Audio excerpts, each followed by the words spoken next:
Good morning, folks, and looking at some new mines I've not seen before this morning, and it's kind of like very sort of overcast, and we've had lots of heavy showers, but I think me and Charlie have managed to find a bit of a gap in the weather, which is good. I'm not going to say too much more because everybody knows what happens. So basically then we're going to explore this little trail and look at some mine buildings and see what happens. Right, so good morning from Charlie, and we're at this little piece of the trail that comes out at the Flat Lode, a different part of the Flat Lode, as the Flat Lode is fairly massive, and we've got a couple of interesting buildings here, and obviously old mine engines, houses, and a bit of an interesting morning with the weather, but hopefully it's going to hold out just long enough for us to get home anyway, which is good. And been a lot of rain recently, but sorry, camera's a bit unsteady there. Just had to swap hands because of the dog. So do what I'm going to do in a moment. Just going to flip it this way. Now, bit of an interesting building, this one,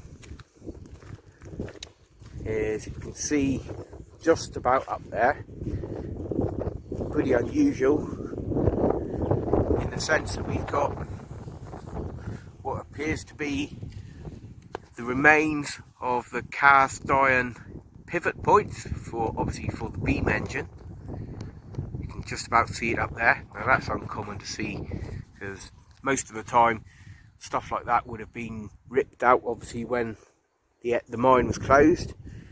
And you've got this interesting enclosure, which obviously is a fence around the shaft. Yep, and I'm not going in, the gate is already open, but we appear to have what is a nice, probably deep capped shaft. Lord knows how deep that is, but don't want to know. But got this fence around it, and the gate is already open. Looks like someone's come along and jemmied it open. And as we're walking around the side, we'll just keep looking at it. And the sun is shining through, which is brilliant. Okay, another mine house there, engine house, we'll have a look at that in a minute. But this one,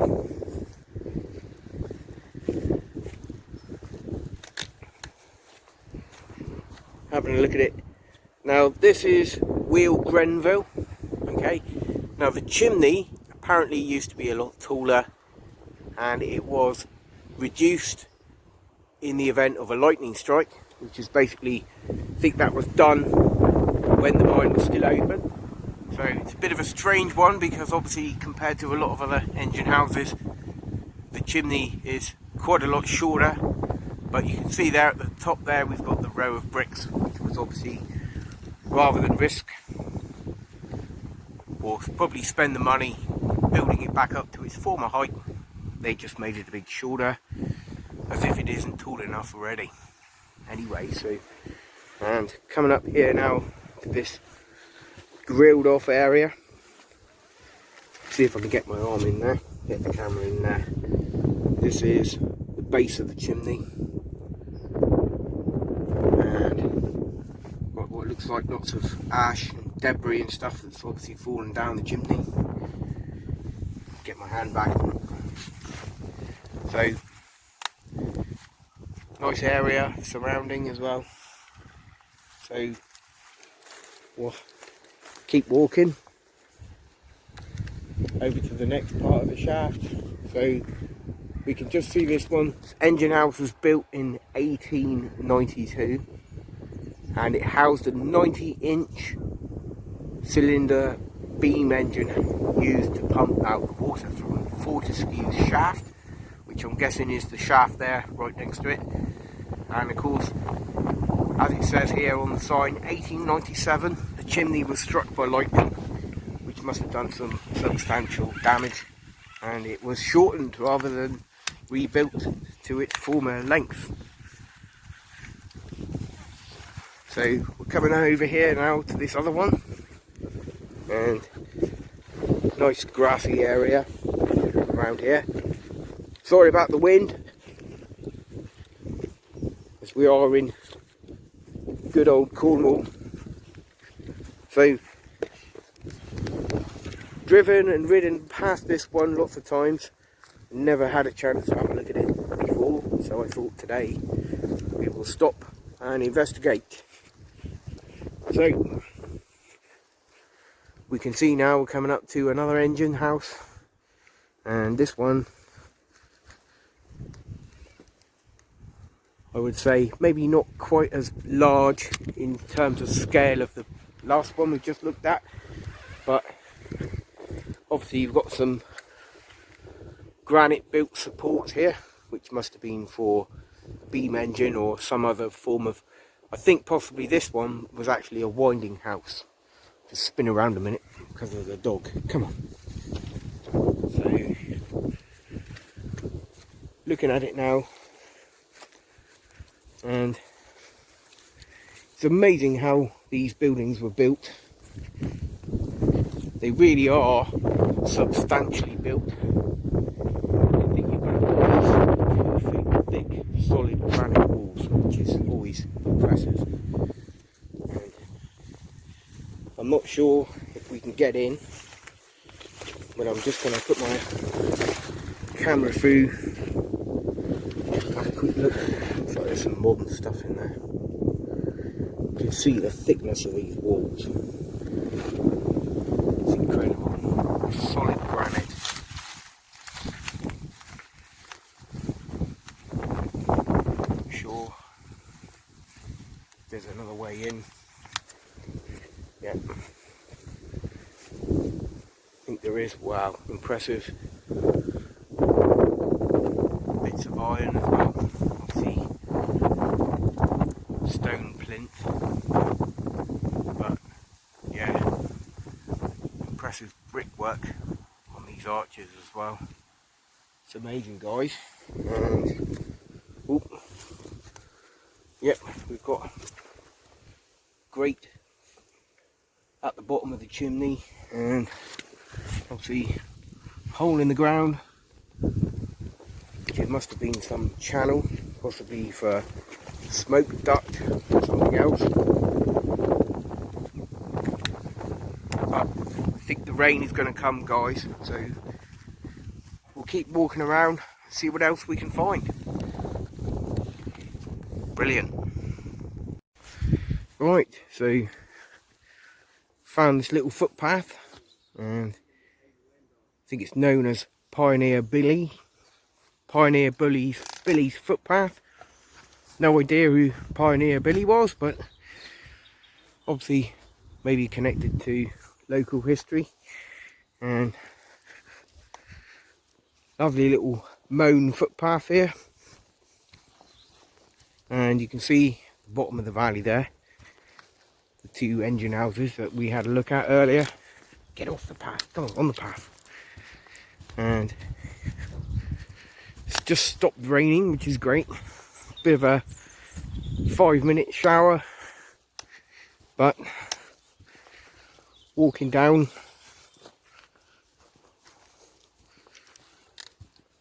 some impressive footage and some scenery, hopefully. Well, you know what I mean. Impressive scenery makes for impressive footage, hopefully. So coming down here, and just to confirm, this is all we know. We've got Pioneer Billy's footpath. Very interesting, and I have to check the local history on that one. So maybe if anybody knows as well, you can leave some info in the comment box. But obviously somebody's pretty little meadow, which is really nice. Probably a horse or 2 kept in here. And we're coming down the bottom,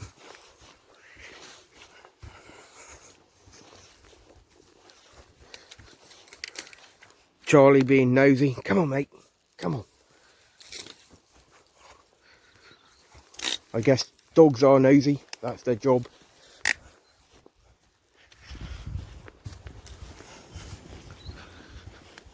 And this one's a bit of a stopgap, so just thought today we'd come to a different part of the Great Flat Lode, which is obviously I've already featured on one of my previous videos. So just looking around, it's surprising really, because if you actually look around the countryside in this area, there is just so many mine building, and obviously this is all part of the Great Flat Lode, which was of course in its time the mineral hub of Cornwall, obviously the mining centre of the universe, and have absolutely no idea just exactly how much copper and tin was mined in Cornwall in the heyday, but you know, can only guess. It would be a staggering amount. Charlie, come on, over you go. Good boy. Whoa, nice granite style there, brilliant. That could have been part of anything once. This is great. I think we're coming up to the road now, and you can just see here, creeping out the trees in the distance, is some incredible marks of history that mining has left on the Cornish landscape. So, coming up to the road now, and I think the plan is I'm going to go to the bus and have a cup of tea. Right then, coffee's up.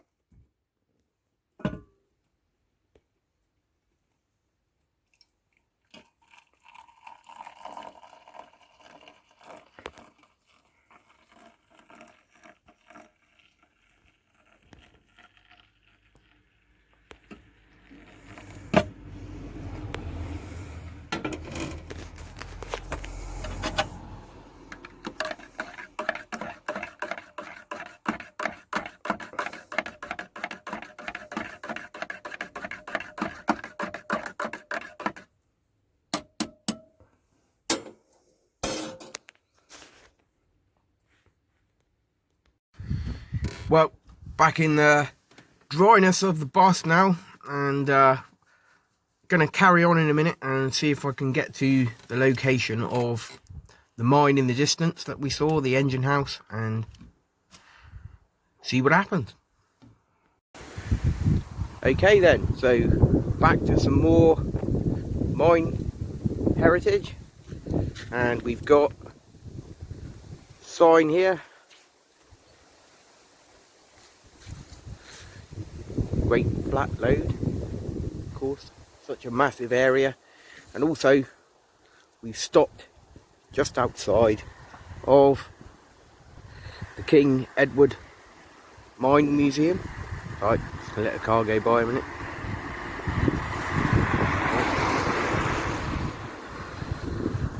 Zoom in on that King Edward Mine Museum. Now, I've been in this place a few times and it's actually amazing.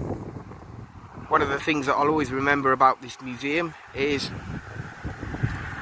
an amazing 3D model of all of the mine shafts and adits that are underground. You can see there, the history is everywhere. Okay, there's the bus, and you can see in the distance there we've got what's left of this chimney. Okay, obviously crumbling a bit, and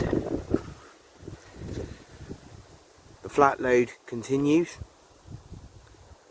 and just trying to get a bit here and there as we can between the weather.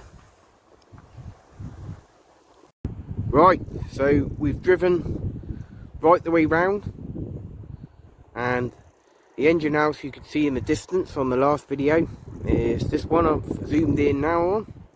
Okay, and if I zoom out you can see that it's actually the lower mine, which is, I believe, Pasco's shaft from a previous video. So there we are, and we can see we've got the impressive buildings of the Great Flat Lode from this end, the part of the video, the site of the video that I featured last time. And brilliant, so that's it then. So thanks a lot, thanks for watching, bye.